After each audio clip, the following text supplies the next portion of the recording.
Muy buenas noches a todos, bienvenidos. Viktor Frankl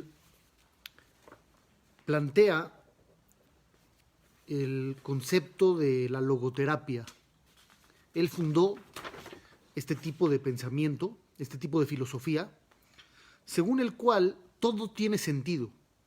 No solamente lo que te sale bien, todo, absolutamente todo lo que vives, le da sentido a tu vida. Tal vez otras personas piensan que si las cosas salen bien, estás aprovechando la vida. Si las cosas no funcionan, pues la vida prácticamente no vale nada. Viktor Frankl planteó que realmente esto no funciona de esa manera. Todo tiene sentido. Todo le puede dar a tu vida un plus. Él resume que el ser humano es libre de actuar y de reaccionar como él quiera, siempre tiene esa responsabilidad, a pesar de que los eventos no funcionen como él espera. La vida, dice él, se trata de responder a lo que vives. Tú creas tu vida respondiendo a los escenarios que se te presentan. Él dijo que hay 3 categorías principales en las que podemos dividir la existencia del ser humano. Uno es tu trabajo, a lo que tú te dedicas. Uno puede elegir dedicarse a cierto oficio y encontrar ahí su realización. Por otra parte, tenemos la experiencia.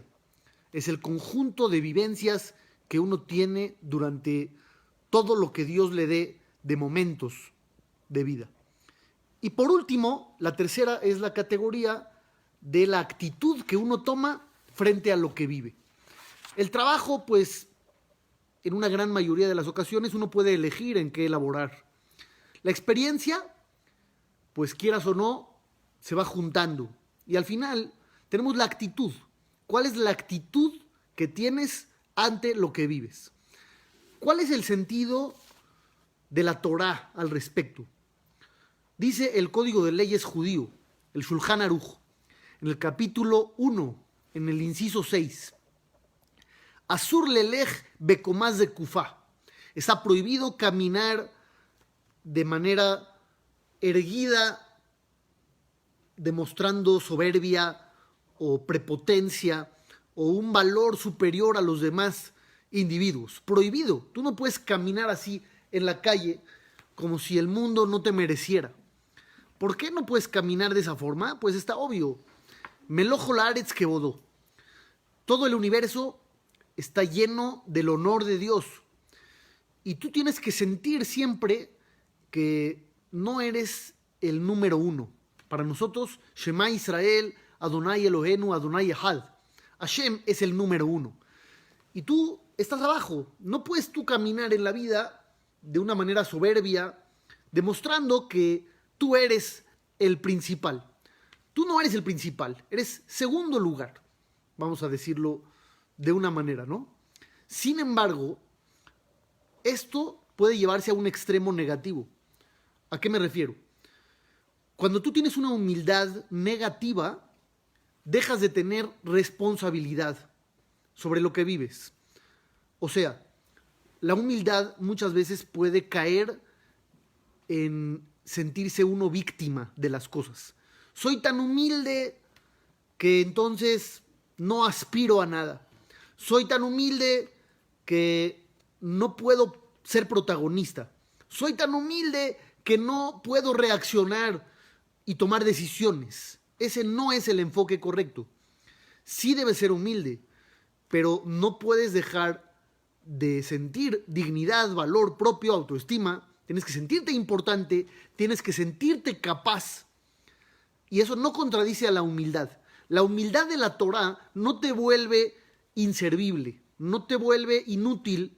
No, es una humildad que al mismo tiempo en el que tú puedes lograr el máximo, no te sientes merecedor de una recompensa especial.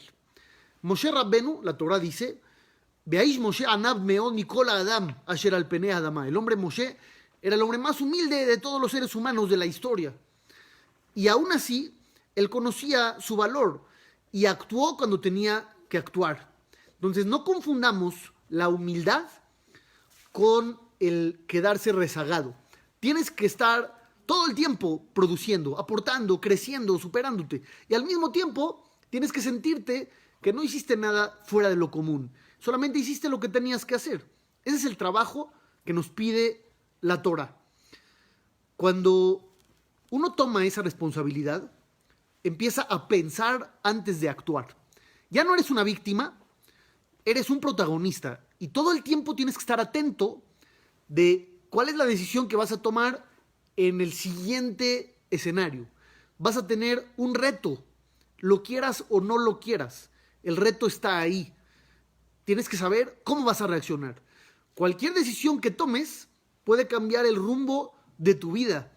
Muchas veces vemos gente, decían los grandes sabios, que se acuerdan que no vivieron justo cuando van a morir. O sea, durante décadas estuvieron ahí en la vida simplemente viviendo y existiendo. Cuando ya saben que les queda poco tiempo, les duele, no se quieren ir. ¿Pero por qué no te quieres ir? Si de todas maneras no hacías nada especial, simplemente estabas existiendo. En vez de existir acá, vas a existir allá. Pero no.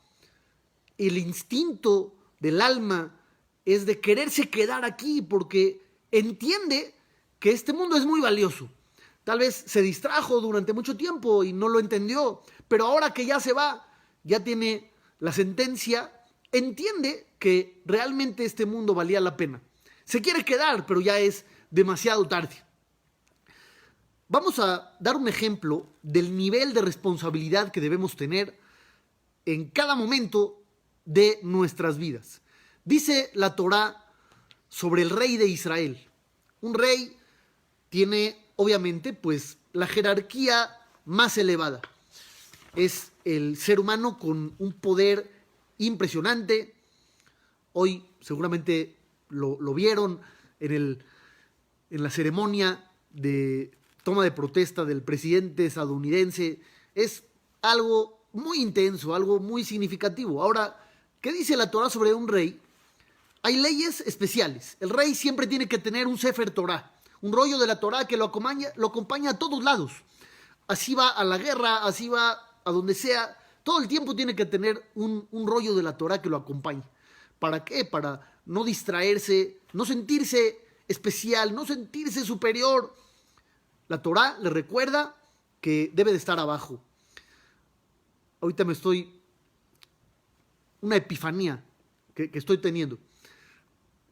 Hoy en día, ¿cómo se logró que todo el mundo cumpla lo que dice el Shulchan Aruch? El Código de Leyes dice, prohibido caminar erguido. El hombre con sus avances, con los alcances, inventos, creaciones, tecnología, llega a sentir que tiene el control sobre el mundo. Y entonces se siente de más. Pero hoy en día Dios creó algo que se llama teléfono celular.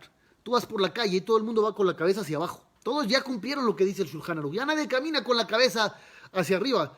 Dice Dios, te voy a llevar por tu mismo camino. Tú quieres ser grande, quieres crear, tu misma creación te va a agachar la cabeza. Esa es una epifanía que me llegó en este momento. Pero retomando lo que estamos hablando, dice Dios sobre el rey de Israel. Tiene, aparte de las leyes de la Torá, leyes particulares. Tomar un Sefer Torá todo el tiempo, como mencionamos. Otra de las leyes, no puede tener muchas esposas. No puede tener más que 18. Ahí se los dejo para la polémica. Muchas no. 18 es el máximo. Se aprende de versículos del rey David. Otra de las leyes, no puede dedicarse a acumular riquezas simplemente por acumular. Tiene que tener lo necesario para mantener al país, para los ejércitos, para todo lo que se requiere, pero no simplemente tener por tener, así nada más a lo burro. Otra de las leyes, dice el versículo, y aquí es donde nos vamos a enfocar, Rak lo yarbe lo susim. Solamente no puede aumentar en caballos. Velo yashiv ta'am mitzrayma leman arbot sus. Y que no haga regresar al pueblo a Egipto con el objetivo de aumentar caballos.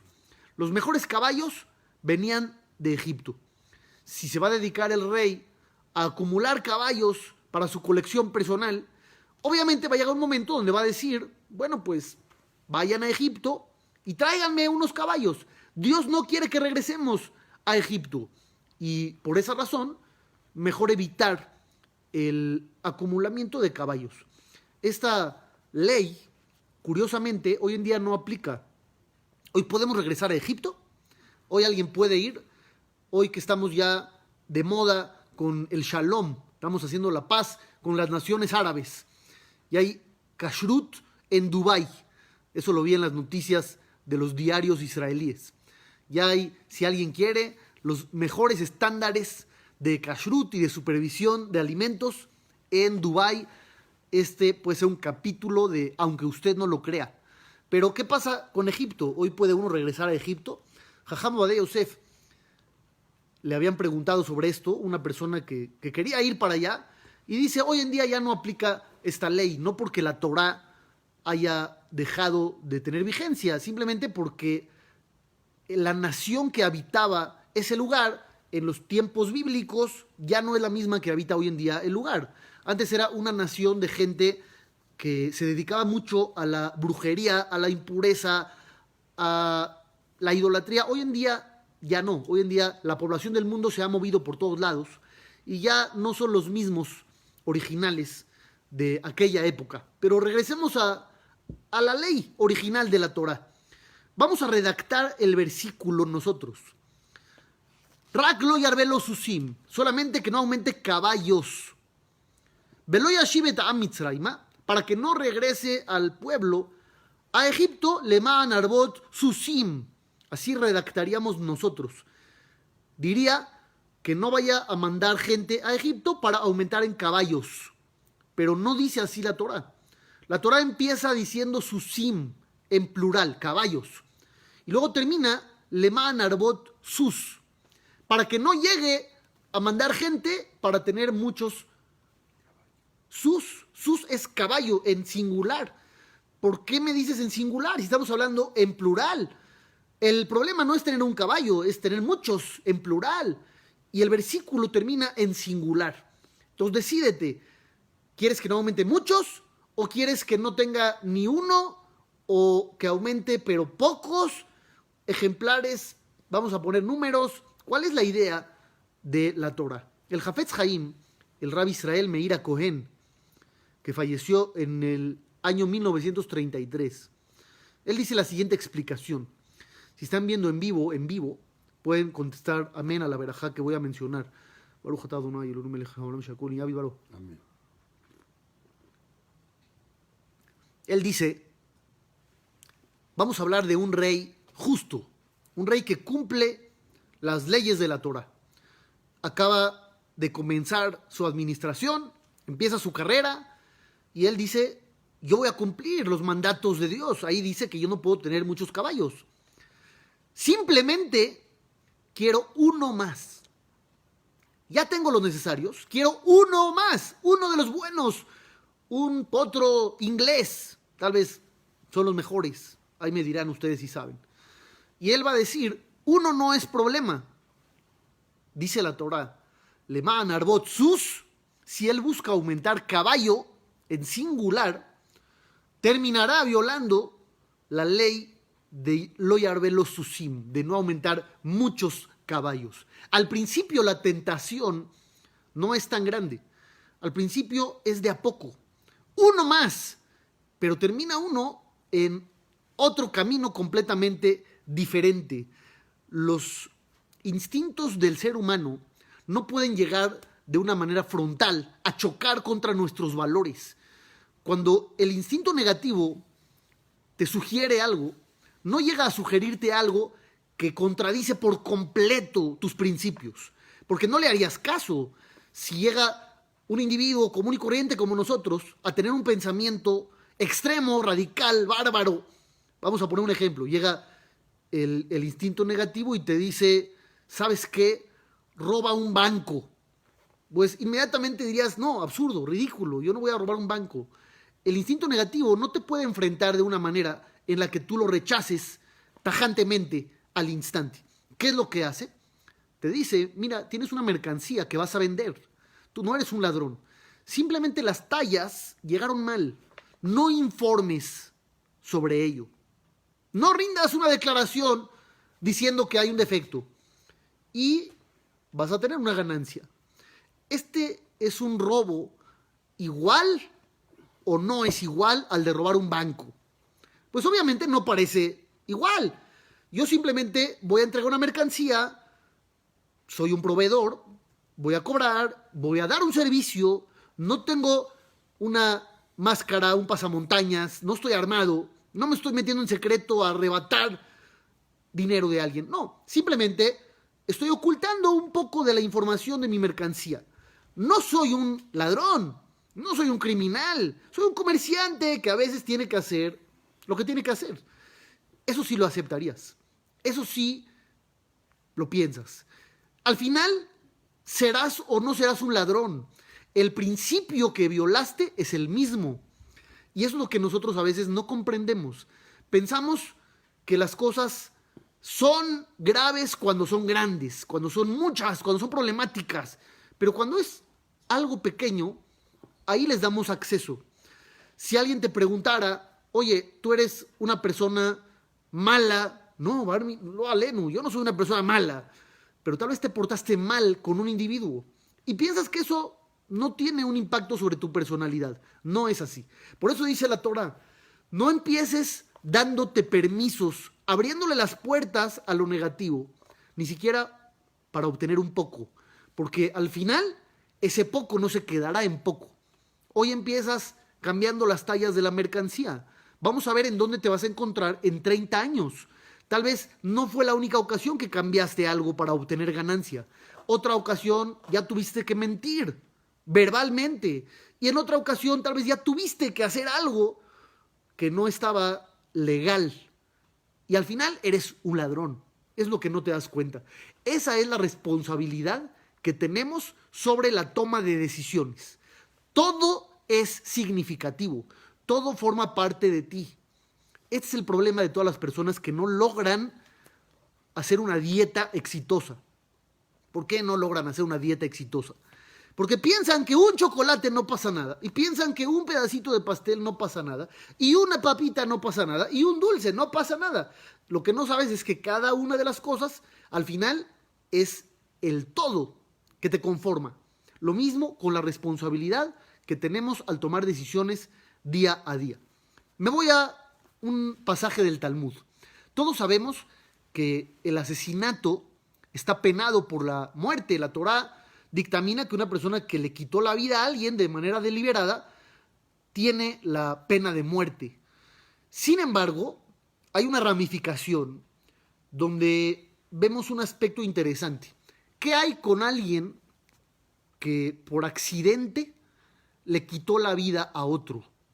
Pero no era un accidente total, más bien una negligencia. Se podía evitar, pero no tuviste las precauciones adecuadas.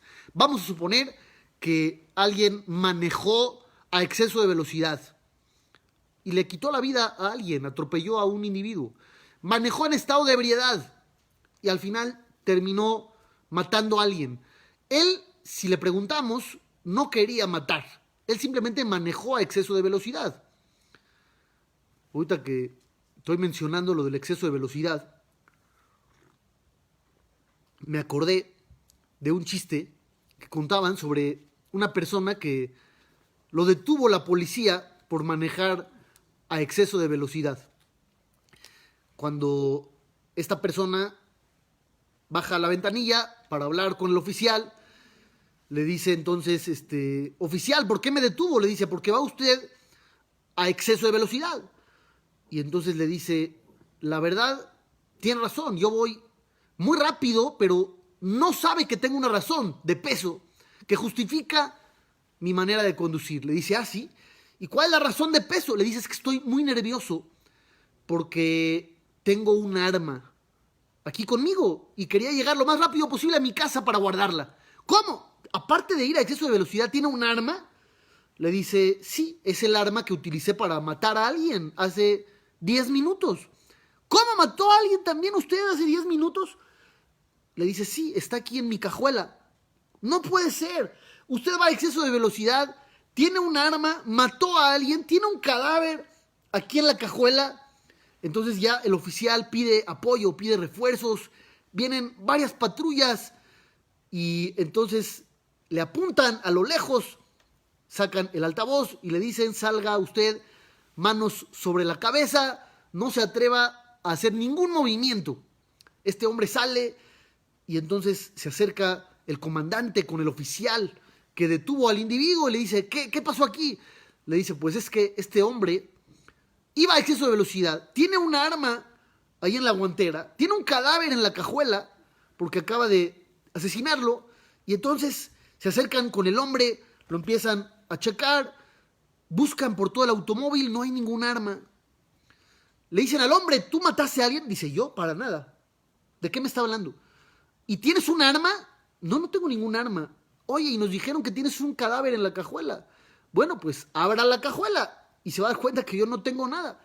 Efectivamente, abre la cajuela, no hay nada, no hay ningún cadáver, no hay arma, no parece que haya asesinado a nadie. Y entonces le pregunta al oficial: ¿qué pasó? Y el hombre sonríe y dice: comandante, yo le voy a decir lo que pasó. Este hombre es un mentiroso. El oficial es un mentiroso. Me está inventando cargos. Me inventó que tengo un cadáver, me inventó que maté a alguien, me inventó que tenía un arma. ¿Y sabe qué? Ahorita le va a mentir y también le va a decir que yo venía manejando a exceso de velocidad.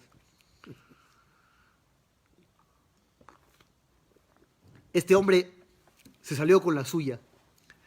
Pero regresemos entonces a lo que estábamos hablando. Si alguien mató sin querer a otra persona, ¿qué dice la Torá al respecto?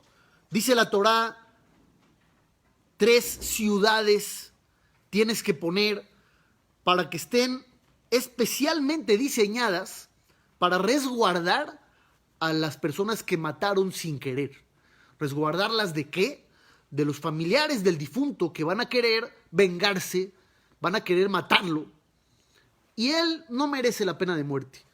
No es inocente porque no tomó precauciones, pero tampoco merece morir. Entonces vamos a poner, dice Hashem, 3 ciudades para que la gente que mató sin querer inmediatamente se vaya a esa ciudad, y es una ciudad de refugio donde los parientes del difunto no lo van a poder buscar, no le van a poder hacer daño, ahí va a estar resguardado.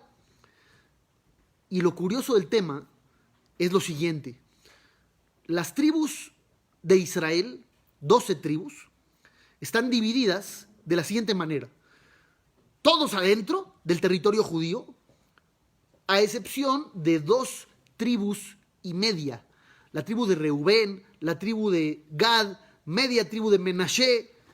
Ellos dijeron: no queremos entrar a Israel, queremos permanecer afuera. La tierra de Israel es muy buena, pero la otra, la que está aquí afuera, cerca de la frontera, es una tierra que a nosotros nos sirve mucho. Tiene mucha abundancia de hierba, de pasto, nosotros tenemos mucho ganado. Es una tierra óptima. Se quedaron allá afuera. Entonces, lo curioso viene aquí. Dice Dios: hay 3 ciudades de refugio en territorio judío, territorio Israel, Tierra Santa, 3. Y hay otras 3 afuera de Israel. Para las 2 tribus y media, 3 ciudades de refugio. Y para toda la nación judía restante, otras 3 ciudades. Si vamos ahí para la estadística o la probabilidad, matemática pura, esto no tiene sentido. Para 2 tribus y media necesitas 3 ciudades para los asesinos negligentes.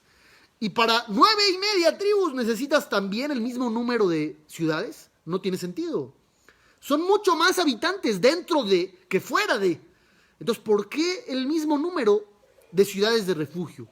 Dice el Talmud en el Tratado de Makot, dice un sabio llamado Abayé, que no se llamaba Abayé, pero le decían Abayé. Begilad shechije rotzhim. ¿Sabes por qué? Porque fuera de Israel, donde vivían esas tribus, había muchos asesinos. Muchos asesinos. Y necesitamos por eso la misma cantidad de ciudades de refugio que lo que se necesita dentro del territorio israelí. Para 9 tribus y media, 3. Para 2 y media, también 3. ¿Por qué? Porque en ese lugar donde estaban esas 2,5 tribus había demasiados asesinos. Esta respuesta parece no llenar el vacío de la pregunta. ¿Por qué? ¿Cómo puede haber muchos asesinos que maten sin querer? Sin querer significa que no hay una intención, no hay planeación, no hay un acecho, una estrategia, una planificación. Simplemente pasa. Si es que pasa, ¿cómo puede haber más en esas 2,5 tribus que en todas las demás? Si me hablaras de asesinos verdaderos, criminales, pues sí hay zonas donde hay un mayor índice de maldad y de criminalidad. Si ustedes quieren ir a Ecatepec, yo no se los recomiendo. Pero hay ciudades donde hay más asesinos que en otras. Pero si me hablas de accidentes, ¿cómo puede haber mayor índice accidental en el lugar donde viven 2,5 tribus que en donde viven 9,5? Si son accidentes, no es gente mala que planee los crímenes.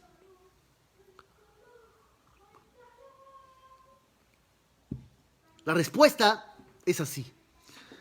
En realidad, cuando la gente no valora la vida en sí, hay más accidentes mortales. En el territorio donde vivían las 2,5 tribus, había más accidentes mortales. Había más gente que terminaba matando sin querer. ¿Sabes por qué?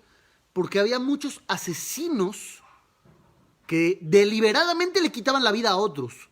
Y eso provocaba que también más gente terminara matando de forma accidental. ¿Qué quiere decir esto?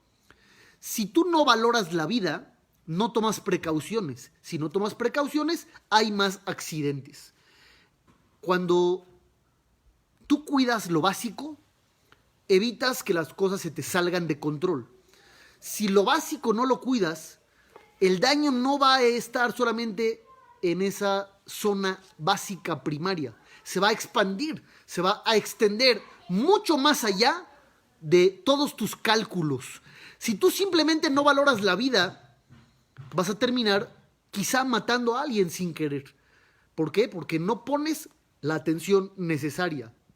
Todas nuestras decisiones tienen que ir desde abajo, para que entonces arriba podamos tener estabilidad y firmeza y solidez.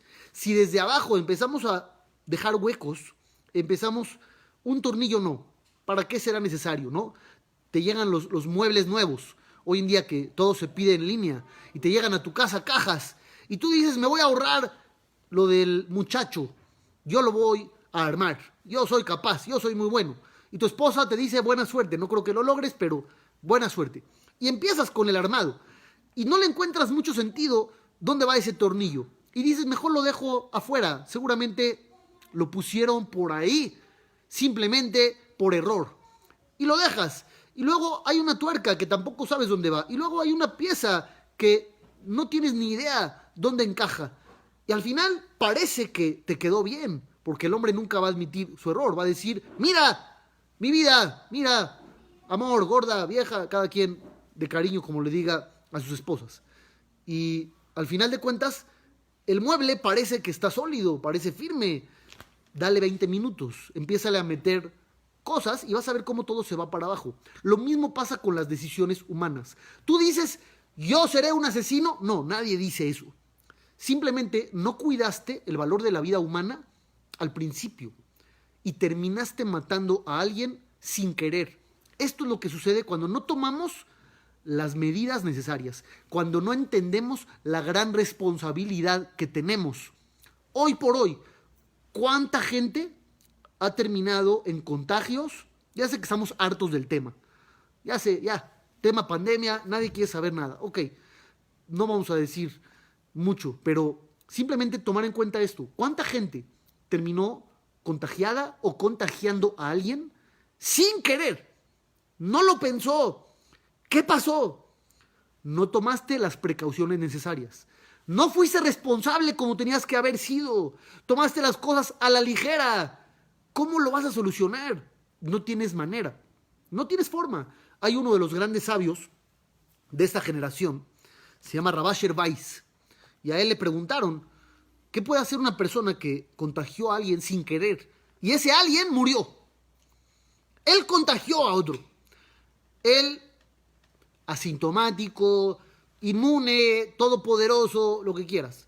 A él no le pasó nada. Terminó, Baruch Hashem, simplemente fue para él una gripita, un tiempo en casa, un susto. Pero contagió a alguien más y ese alguien no corrió con la misma suerte y fallece. Le preguntaron al Jajam, a Rabá Sherbais, ¿cómo se hace teshuvá de eso? ¿Cuál es el arrepentimiento ideal de este hombre que contagió a otro y ese otro se murió? ¿Cómo pedir perdón al cielo? Es una pregunta inmensamente compleja, súper complicada. En vez de irnos a la respuesta, tenemos que irnos a la prevención. Sé responsable. Al ser responsable, va a haber menos cosas de las que te tengas que arrepentir más adelante. Si no eres responsable de tu vida, te portas como víctima, serás también un agresor. No solamente serás víctima, porque al no darle responsabilidad a tus decisiones, entonces tampoco te cuidas de lo que haces. Y entonces hay peligro por todos lados. Recibes cosas negativas y das cosas negativas. ¿Por qué? Porque cometiste el error de no sentirte responsable. Te pasan cosas, te sientes que Dios fue el que te golpeó. Tal vez no, tal vez fuiste tú. Nosotros llegamos a el extremo de la fe, en donde ya dejamos de ser responsables de nuestra propia vida. Decimos, Dios, ¿qué estás haciendo? Dios, ¿cuál es tu plan? Dios, ¿qué quieres de nosotros? ¿Por qué las cosas están tan mal? Y tal vez hay una vocecita de Dios que se escucha en cada corazón, en cada cerebro y te dice, oye, hijo mío, yo te di a ti la responsabilidad de cuidarte. Yo no te di la enfermedad a ti de manera particular. Yo mandé un problema y tú decidiste ser irresponsable, no cuidarte. Y ¡pum! De repente te pegó. ¿Y cuál es tu reacción? Dios, ¿por qué? Dios te dice a ti, ¿tú por qué? ¿Por qué no te cuidaste? ¿Por qué no fuiste responsable? ¿Qué hacemos con esa vocecita que te dice, no vayas, no acudas, no lo hagas? Le decimos, shh, shh, shh, cállate, no me molestes, no pasa nada, no pasa nada, no pasa nada. Y nunca pasa nada hasta que pasa algo.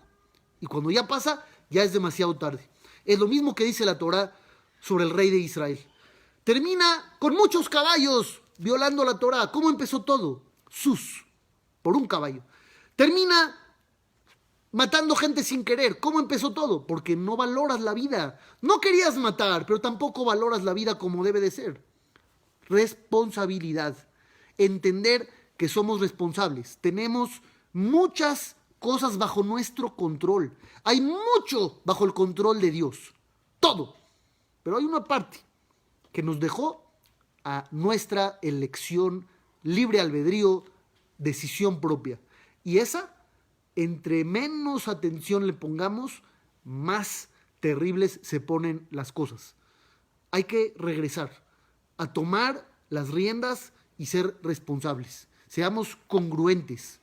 ¿Qué estamos esperando?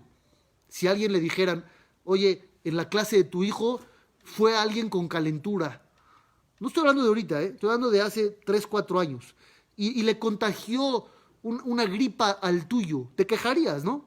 Dirías, qué irresponsable mamá, qué irresponsable papá. ¿Cómo mandan a su hijo enfermo y ahora contagió al mío? Te enteras que alguien le contagió varicela a tu sobrino. ¿Por qué? Porque los papás lo mandaron al colegio. ¿Qué dirías? ¿Lo criticarías? Entonces, sé congruente hoy en día también. Cuídate, sé responsable, cuida a los demás. No le eches la culpa a Dios con una fe artificial y falsa que simplemente viene a exculpar tu toma de decisiones equivocada. Es la realidad. Tenemos que ir con la cabeza abajo. Humildad. Pero eso no significa que no seamos capaces de impactar a nuestro alrededor. Seamos responsables a cada paso, tanto en lo espiritual, tanto en lo material, tanto en el tema salud, en el tema sociedad.